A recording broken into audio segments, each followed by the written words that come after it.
Nanay, gising na si Tano? Tulog pa? Kumain na?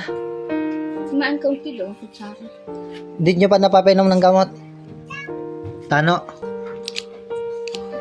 Kamusta pakiramdam mo? Masakit ulo mo? Ha? Katawan mo? Bangon ka muna, bangon. Oh, ituturo ko to sa'yo. Oh, bumili ako ng gamot mo. Kasi yung pinapainom sa yung gamot ay hindi tama sa iyong sakit. Ito yung gamot na inumin mo, ha. Uminom ka ngayon nito, ha. Dalawa ito. Ito ay mag-asawang gamot, ha. Uminom ka. Pagsabayin mo itong dalawa 3 times a day, ha. Ang pag-inom mo nito, ha. Para ikaw ay gumaling. Masakit ang katawan mo. Ay sabi ko naman sa'yo, magpapahinga ka. Huwag mong pipirsay ng sarili mo.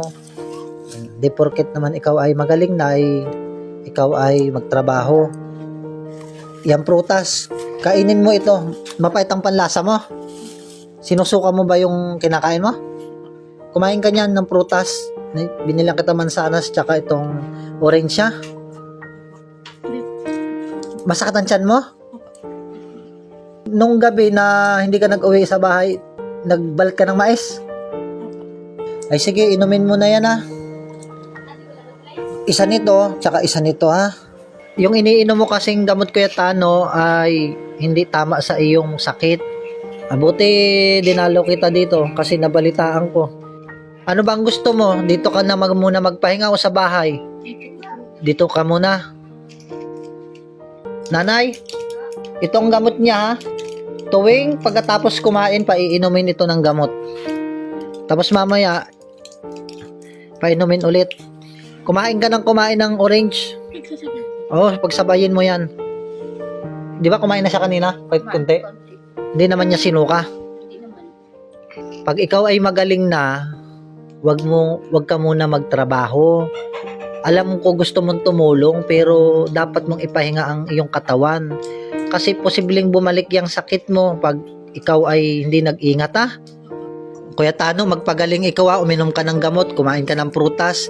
At kapag kaya mo na kumain ng kanin, utay-utay, konti-konti ikaw kumain, no? Father, gusto ko po sana po kaso bilang po kaya ng katawan ko. Wag mo muna pirsahin ang katawan mo, ha. Magpagaling ka muna. Lagi ko sa'yo sinasabi, Kuya Tano, makinig ka kay brother. Alagaan mo ang katawan mo, ingatan mo ang kalusugan mo. Ikaw ay kagagaling mo pa lamang. Nag-inom ka ng gamot 6 na buwan, wag mong pipirsahin. Hindi ka pa talaga totally nakaka-recover. I-relax mo muna ang katawan mo, ha. Huwag ka magbabago, lagi ka makinig sa akin at para ikaw ay mapabuti. Ay sige, dito ka muna.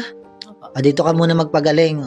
Sige, at least nandito ikaw kay nanay mo, no. Sabihin na lang kay nanay na intindihin na ikaw para ikaw ay gumaling. At mamaya dadala ulit ako dito sa iyo, ha. Ay sige.